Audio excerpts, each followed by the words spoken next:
JS education online channel के माध्यम से हम आज से शुरू कर रहे हैं आपकी सीटेट परीक्षा को देखते हुए प्रैक्टिस सेट।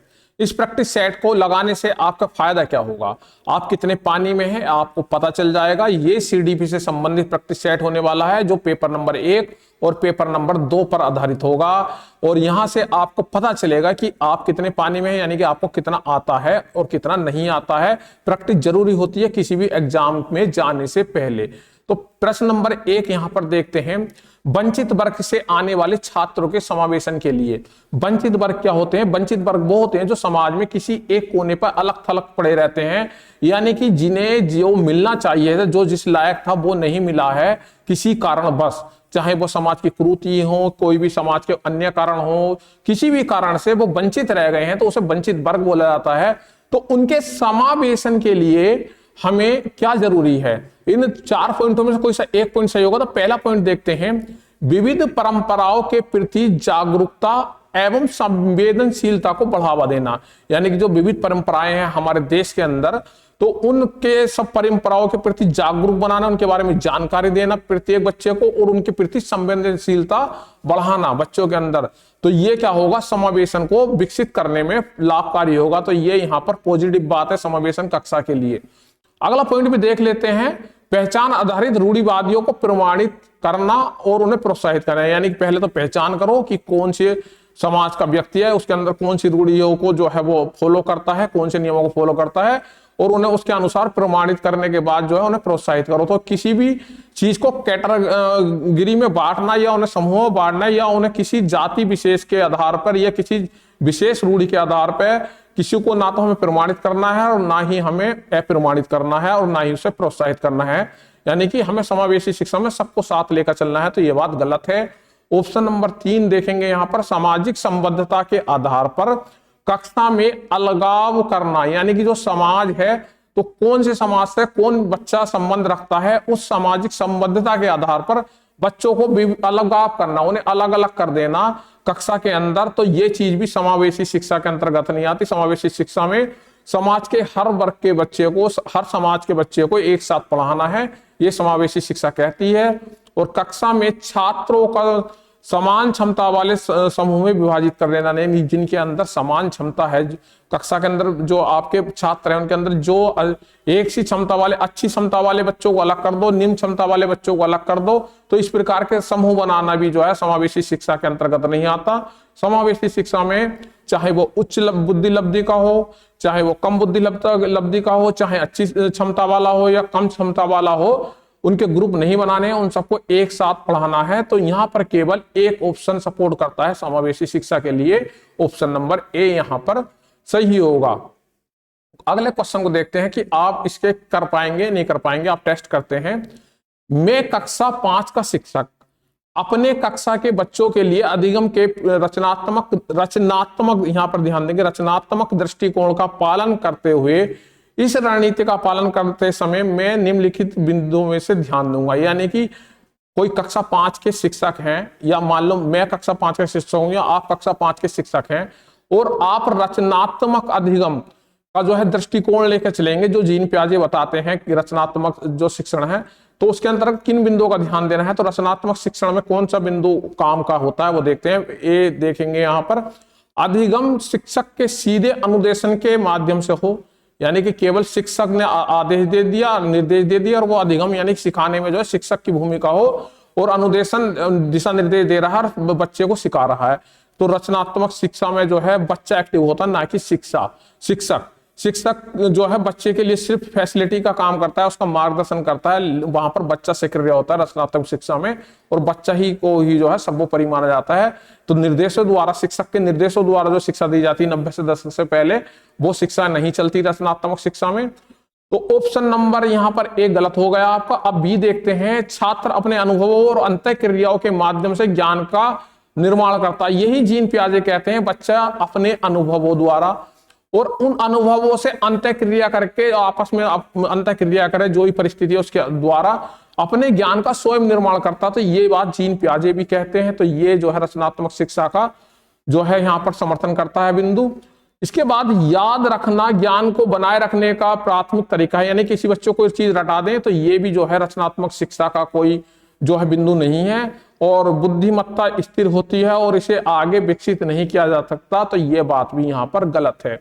यानी कि बुद्धि जो है बढ़ सकती है, आपकी बुद्धि को जो है बढ़ाया जा सकता है, धीरे धीरे आपको उच्च लेवल पर पहुंचाया जा सकता है। तो ये जो है यहाँ पर रचनात्मक दृष्टिकोण से बात सही नहीं है। केवल एक जो बी ऑप्शन है वो सही है, और बी ऑप्शन आपका कहां पर आता है, ऑप्शन नंबर 3 में आता है, ओनली बी, ये यहाँ पर ऑप्शन सही होगा।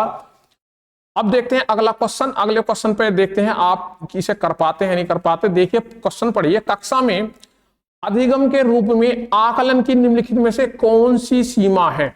अधिगम के रूप में, यानी कि अधिगम के रूप में कुछ समझते हैं आप, अधिगम के रूप में आकलन, ये क्या होता है? इसमें क्या होता है, बच्चा स्वयं अपना आकलन करता है, या बच्चे के जो साथी समूह हैं वो स्वयं जो है अपने आकलन करते हैं कि हमें कितना आता है या कितना नहीं आता, हम कितने तैयार हैं। मान लीजिए आप सीटेट की तैयारी कर रहे हैं, तो आप स्वयं अपना आकलन कर रहे हैं कि हम कितने तैयार हैं इस परीक्षा को देने के लिए, तो ये क्या होगा, अधिगम के रूप में आकलन होगा।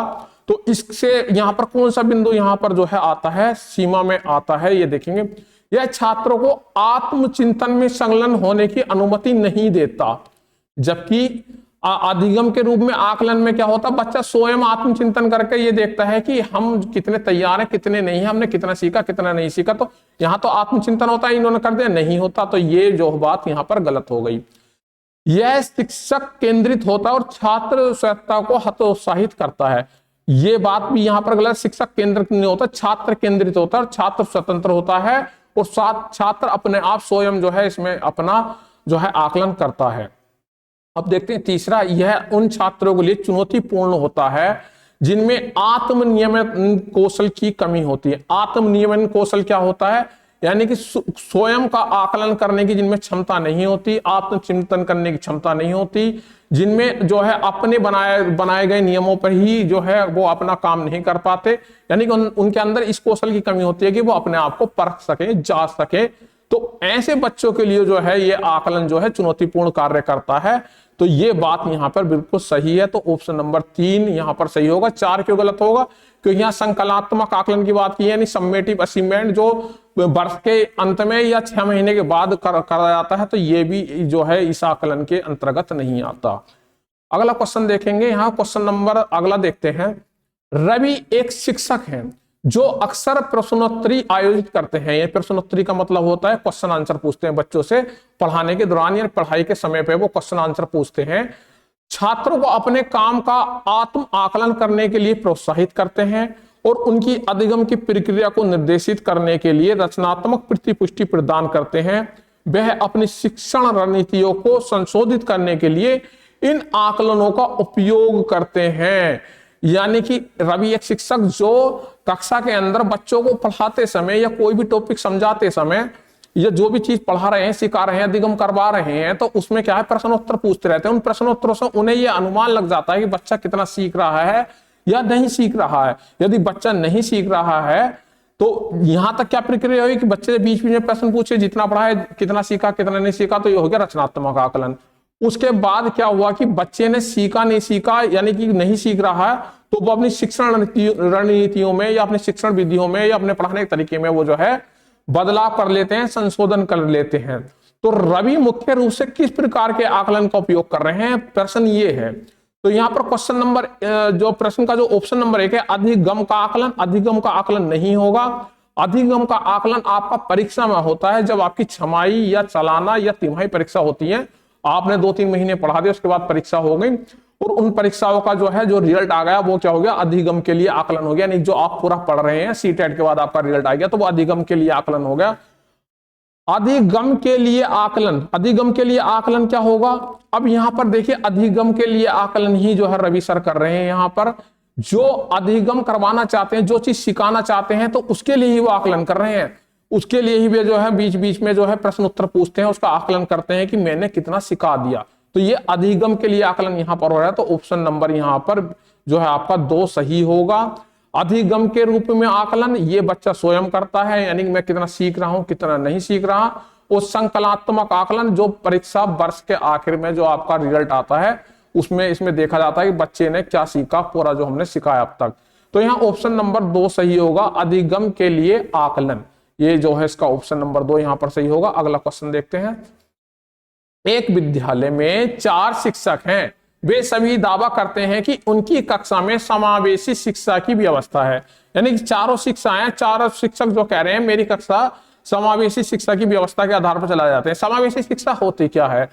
सभी वर्ग के बच्चों को, चाहे वो शारीरिक रूप से मंद हो, मानसिक रूप से मंद हो, शारीरिक रूप से विकलांग हो, अच्छे हो, यानी सामान्य बच्चे हो, चाहे वो विशिष्ट बच्चे हो, सभी तरीके के बच्चों को, जो वो सामाजिक रूप से पिछड़े हो, आर्थिक रूप से अगड़े हो, किसी भी तरीके, मतलब सब तरीके के बच्चे, उसमें होशियार भी कमजोर भी, सबको एक साथ एक ही कक्षा में एक ही अध्यापक द्वारा जब पढ़ाया जाता है, सबको एक साथ बैठा कर और अपनी शिक्षण विधियों को उनके अनुसार ढालकर लचीला करके पढ़ाया जाता है, उन्हें सिखाया जाता है, तो वो समावेशी शिक्षा होती है।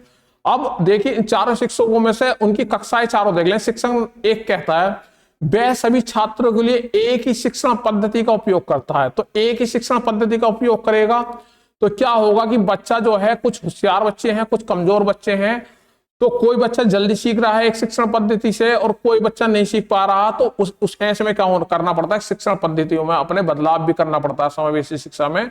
तो ये सपोर्ट नहीं करते शिक्षण। दूसरा शिक्षक देखते हैं यहाँ पर, वह कक्षा में विभिन्न विद्यार्थियों की आवश्यकताओं के अनुरूप शिक्षण रणनीतियों का उपयोग करते हैं, यानी कि जो विद्यार्थियों की आवश्यकता है उनके अनुरूप अपनी शिक्षण विधियों में परिवर्तन करते रहते हैं समय समय पर, कक्षा में, कक्षा के बीच में, या अपने जो पढ़ा रहे हैं तो वहां पर वो जो है रणनीतियों में बदलाव कर करके बच्चों की आवश्यकता के अकॉर्डिंग पढ़ाते हैं। तो शिक्षक नंबर 2 जो है, ये जो है समावेशी शिक्षा की व्यवस्था इनकी क्लास में है। और शिक्षक 3 क्या कहते हैं, वह केवल अकादमिक रूप से मजबूत छात्र पर ध्यान केंद्रित करते हैं, यानी कि जो बालक अच्छे नंबर ला रहे हैं, जिनकी जो मेरिट अच्छी है, तो उन बच्चों पर केवल ध्यान दे रहे हैं, तो ये भी जो है समावेशी शिक्षा का सपोर्ट नहीं करते।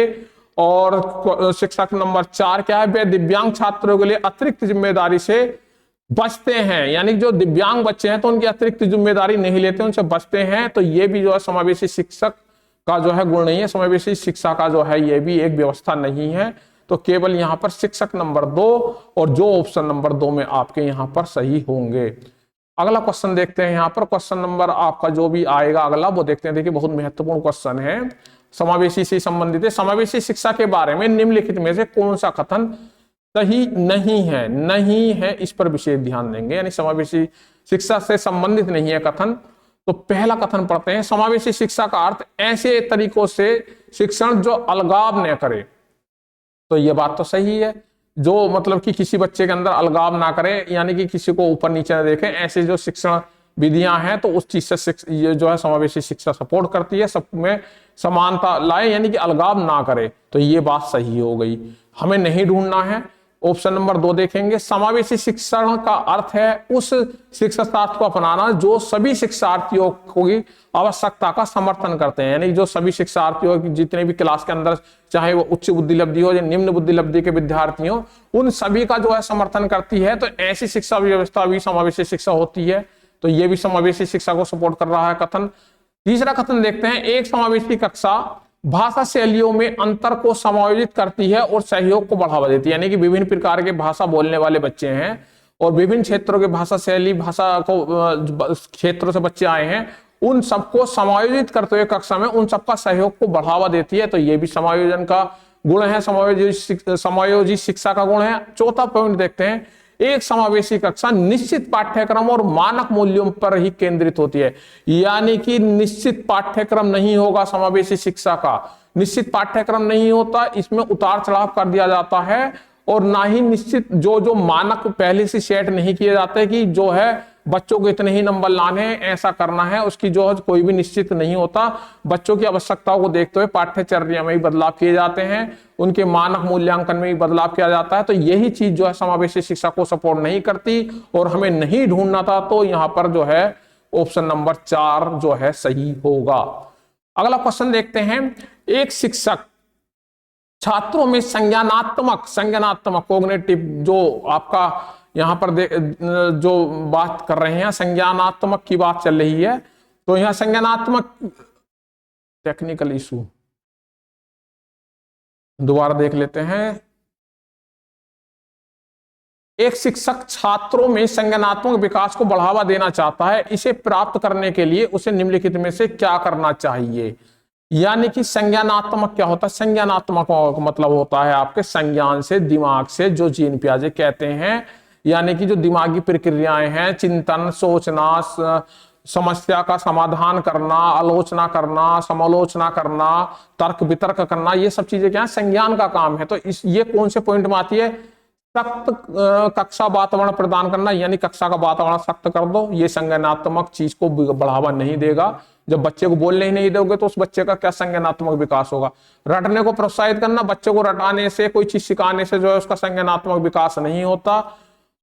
तीसरा देखते हैं समस्या समाधान और समालोचनात्मक चिंतन को बढ़ावा देना, यानी चिंतन करना, तर्क वितर्क करना, समस्या समाधान ढूंढना, ये सब चीजें क्या है? संज्ञानात्मक विकास को बढ़ावा देती हैं। तो ऑप्शन नंबर 3 यहां पर सही होगा। केवल परीक्षाओं पर ध्यान केंद्रित करना, ये कोई बात नहीं हुई। तो ऑप्शन नंबर 3 यहां पर सही हुआ। अगला क्वेश्चन देखते हैं। मेरी कक्षा के आधे छात्र मध्यावधि परीक्षा यानी कि हाफरली एग्जाम में गणित विषय में फेल हो गए। उनके कक्षा शिक्षक होने के नाते मुझे अपने कक्षा के छात्रों को अभिप्रेरित करने के लिए कौन सी रणनीति अपनानी चाहिए? 4 रणनीतियां दे रखी हैं। इन 4 रणनीतियों में से कौन कौन सी हम अपना सकते हैं? अक्सर पुरस्कार और दंड का उपयोग करें। पुरस्कार और दंड का उपयोग जानवरों को सर्कस में नचाने के लिए किया जाता है, ये चीज बिल्कुल गलत है। छात्रों को अपने स्वयं के अधिगम के लक्ष्य निर्धारित करने के लिए प्रोत्साहित करें, ये बात सही है। छात्रों को इन्वॉल्व किया जाएगा, बच्चों को जो सीखना है, जो अधिगम कराना है, उनके लक्ष्य स्वयं निर्धारित करें छात्र, उसके लिए प्रोत्साहित करना जो है, ये बात यहाँ पर बहुत अच्छी है। तो ये जो है यहाँ पर माना जाएगा। और ऑप्शन नंबर सी यहाँ पर देखेंगे, असफलता को रोकने के लिए अत्यधिक चुनौतीपूर्ण कार्य से बचना होगा, यानी कि ये बात भी सही है। बच्चे असफल हैं, पहले से बच्चे जो हैं फेल हो गए या उनका मनोबल डाउन है, तो उन्हें जो है शुरू में या उन्हें एकदम से अत्यधिक जो चुनौतीपूर्ण कार्य नहीं देना, उससे हमें बचना होगा। तो बी और सी यहां पर अब तक सही है, ए हमारा गलत है। अब डी और देख लेते हैं। उनके मन को शांत करने के लिए समूह में कार्य करने वाली गतिविधियों को बढ़ावा देंगे। तो समूह में जो है कोई गतिविधि कराएंगे तो मन शांत नहीं होगा उससे। यहाँ जो है एकांत, अगर मन शांत करने वाली चीज करनी है तो उसके लिए बच्चे को एकांत चाहिए। तो ये भी ऑप्शन यहाँ पर डी भी गलत होगा। तो यहाँ पर केवल बी और सी सही है, और बी और सी आपका है ऑप्शन नंबर 2 में सही। अगला क्वेश्चन देखते हैं। अगले क्वेश्चन में यहां पर देखिए, एक शिक्षक ने देखा कि एक छात्र कक्षा के दौरान गणितीय अवधारणा को समझने में असमर्थ है। वह त्वरित मौखिक मूल्यांकन करती है, अतिरिक्त उदाहरण प्रदान करती है और छात्र की जरूरत को पूरा करने के लिए अपनी शिक्षण रणनीतियों को समायोजित करती है। और शिक्षक किस प्रकार के मूल्यांकन का उपयोग कर रहा है? यानी कि एक शिक्षक है, उसने देखा कि गणितीय अवधारणा सिखा रहा है, यानी गणित के सवाल बच्चे को बता रहा है, और बच्चा उसे जो है पढ़ने में या समझने में जो है असमर्थ हो गया, तो वो त्वरित मूल्यांकन करती हैं और अतिरिक्त उदाहरण प्रदान करते हुए छात्र की जरूरतों को पूरा करने के लिए अपनी शिक्षण रणनीतियों में समायोजित करती है। तो देखिए, त्वरित जो मौखिक प्रश्न जो पूछे जाते हैं, तो वो पूछे जाते हैं आपके, पहली बात तो उन्होंने क्या किया, उस समस्या जो असमर्थ था, तो समस्या का पता लगाने के लिए उन्होंने क्या करा, त्वरित मौखिक मूल्यांकन किया, यानी मूल्यांकन किया, और उसके लिए अतिरिक्त उदाहरण प्रस्तुत करिए। तो अतिरिक्त उदाहरण प्रस्तुत करने मतलब क्या हुआ कि जो उसकी जो समस्या आ रही थी, मूल्यांकन करके पहले उन्होंने देखा कि क्या समस्या के कारण, उन समस्या के कारणों को दूर किया, अतिरिक्त उदाहरणों से समझाने की कोशिश की, उसकी जरूरत के अनुसार अपनी शिक्षण विधियों में जो है बदलाव किया। इन सब चीजों का उपयोग करते हुए उसकी समस्या को दूर किया। तो वहां पर जो है निदान भी किया गया, यानी कि बच्चे को जो है समस्या आई, समस्या का कारण ढूंढा, समस्या के कारण को दूर किया, निदान किया उसको। तो यहां पर क्या होगा, आपका निदानात्मक आकलन होगा। ऑप्शन नंबर 3 यहां पर सही होगा। संकलनात्मक आकलन आपका वर्ष के आखिर में होता है, यानी पूरा सिलेबस पढ़ा दिया, छमाही या तिमाही या वर्ष के आखिर में होगा।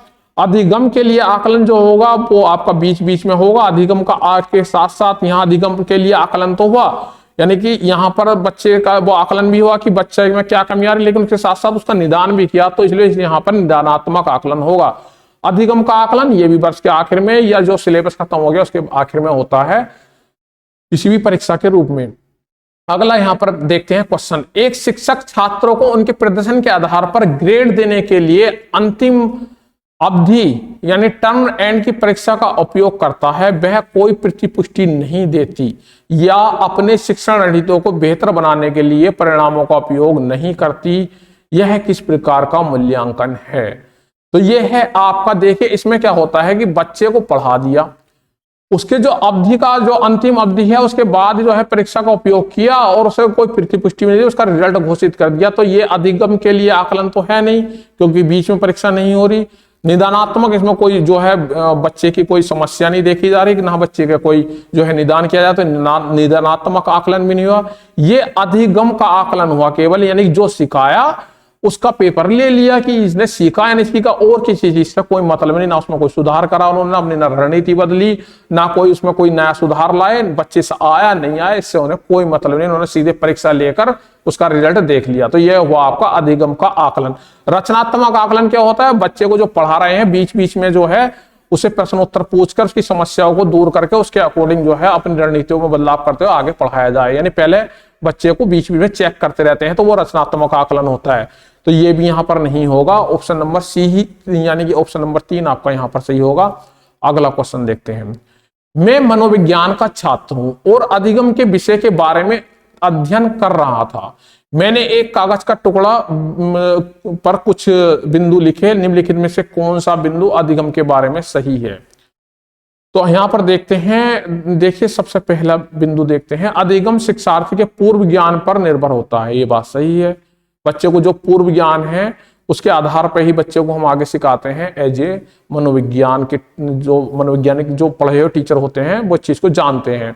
उसके बाद आपका आता है अधिगम का तात्पर्य पूर्व वैचारिक योजनाओं का पुनर्गठन करना है, यानी जो हमारे पास पहले से विचार हैं उन्हीं को जो है पुष्ट करके आगे बढ़ाने का जो है काम जो है अधिगम के माध्यम से होता है। ये बात भी सही है। और आपका जो है ऑप्शन नंबर 3 आता है, अधिगम को सामाजिक क्रिया द्वारा संशोधित किया जा सकता है। तो ये जो है यहाँ पर ये बात भी सही है, यानी कि जो सामाजिक क्रियाएं हैं उनके द्वारा जो है हम सीखने की प्रक्रिया को संसाधित कर देते हैं, यानी कि संशोधित कर सकते हैं। और अधिगम एक प्रक्रिया नहीं अपितु एक उत्पाद है। तो ये बात यहाँ पर गलत है। गलत क्यों है कि अधिगम जो है हमेशा कुछ ना कुछ अधिगम में हम सीखते रहते हैं, जो पूर्व के विचार हैं उनमें और कुछ चीजें जोड़ते रहते हैं और कुछ नया सीखते रहते हैं। और अधिगम जो है कभी खत्म होने वाली चीज नहीं है। और इन्होंने क्या लिख दिया, एक प्रक्रिया नहीं है ये, जबकि अधिगम एक प्रक्रिया है, पूरी जिंदगी चलती रहती है। ये केवल एक उत्पाद है कि कोई चीज बन गई खत्म हो गई। मान लीजिए आपने जो है कोई खाना बनाया, उस खाने को जो है बनाया और वो खाना बनने के बाद जो है वहां एक प्रोडक्ट आपके सामने निकल कर आ गया। मान लीजिए पार्ले जी का पैकेट है, वो पैकेट में जो बिस्कुट तैयार हुआ वो एक उत्पाद हो गया। लेकिन अधिगम ये चीज नहीं है। अधिगम जो है जिंदगी भर चलती रहती है, जीवन से मृत्यु तक चलने वाली प्रक्रिया, कुछ ना कुछ हम सीखते रहते हैं। तो ये उत्पाद नहीं है, एक प्रक्रिया है। तो ये बात यहां पर गलत है। तीनों चीजें यहां पर ऊपर की चीज तीनों सही हैं। तो ऑप्शन नंबर 4 यहां पर सही होगा। पहला, दूसरा, तीसरा बिंदु यहां पर सही है। अब देखते हैं अभिकथन। शिक्षार्थी अपने पूर्व ज्ञान के आधार पर अपना ज्ञान स्वयं निर्मित करते हैं। यह बात सही है। जो शिक्षार्थी को पूर्व में ज्ञान है उस चीज के आधार पर वो अपना ज्ञान स्वयं निर्मित कर सकते हैं। और इसका जो कारण है, पैटर्न ढूंढना और पिछले ज्ञान के साथ संबंध बनाना शिक्षार्थियों को सूचना को अर्थपूर्ण रूप से संसाधित करने में मदद करता है। तो ये बात भी सही है, दोनों बातें सही हैं। तो यहां पर और जो आर है इसकी जो है यहां पर व्याख्या भी करता है। तो ये ऑप्शन नंबर ए यहां पर सही होगा। अगला क्वेश्चन देखते हैं, और ये इस सेशन का आखिरी क्वेश्चन रहने वाला है। क्वेश्चन नंबर लास्ट देखते हैं कितने आपसे आते हैं, ये लास्ट में आप मुझे कमेंट बॉक्स में बताएंगे। एक शिक्षक छात्रों को एक चुनौतीपूर्ण विषय से परिचित कराता है और छात्र द्वारा सामग्री पर काम करने के दौरान संकेत, प्रदर्शन और उदाहरण प्रदान करता है। धीरे धीरे जैसे जैसे छात्रों में आत्मविश्वास बढ़ता है, शिक्षक उस सहायता को कम करता रहता है। इसे शिक्षक दृष्टिकोण को क्या कहते हैं? इस शिक्षण दृष्टिकोण को कहते हैं, क्या कहते हैं? यानी कि एक शिक्षक है, उसने छात्रों को चुनौतीपूर्ण विषय से परिचित करा दिया, या कोई काम दे दिया, या कोई चीज सिखा रहा है कोई शिक्षक किसी बालक को, और उस बालक को सिखाने के दौरान वो धीरे धीरे क्या करता है कि पहले वो उन सामग्रियों को देता है जो उसे सीखने में हेल्प करते हैं, संकेत, प्रदर्शन, ये सब चीजें उसे सपोर्ट कर रहा है, पूरी सपोर्ट दे रहा है। और बाद में जब वो सीखता जा रहा है तो धीरे धीरे उस सपोर्ट को हटाता जा रहा है। तो ये क्या चीज हुई, आप इसे आपने पढ़ा होगा वाइगोत्स्की की थ्योरी में, स्कैप फोल्डिंग। यानी कि बच्चा जब कोई चीज सीखता है तो उसे हम मदद देते हैं शुरू में, और बाद में उस चीज को हटाते चले जाते हैं, तो उसे बोलते हैं स्कैप फोल्डिंग। यानी हिंदी में ये आपके लिए बोलते हैं पाड़। यानी कि कोई कठिन चीज है उसे सिखाने के लिए बच्चे को शुरुआती मदद देते हैं। जब बच्चा उसे सीखता चला जाता है तो धीरे धीरे वो जो है इसके जो उस मदद को हटाते रहते हैं। ये चीजें होती है स्कैप फोल्डिंग। जैसे बच्चे को हम बचपन में साइकिल चलानी सिखाते हैं तो हम पहले कोई पकड़ता है, फिर जब वो धीरे धीरे बैलेंस बनाना सीख देता है तो धीरे धीरे हम पकड़ना साइकिल को बंद कर देते हैं और बच्चा स्वयं जो है साइकिल चलाता रहता है। तो ये स्कैप फोल्डिंग के अंतर्गत आता है। तो आज के इन क्वेश्चनों में आपके कितने क्वेश्चन सही हुए आप कमेंट बॉक्स में जरूर बताइए। नमस्कार, धन्यवाद।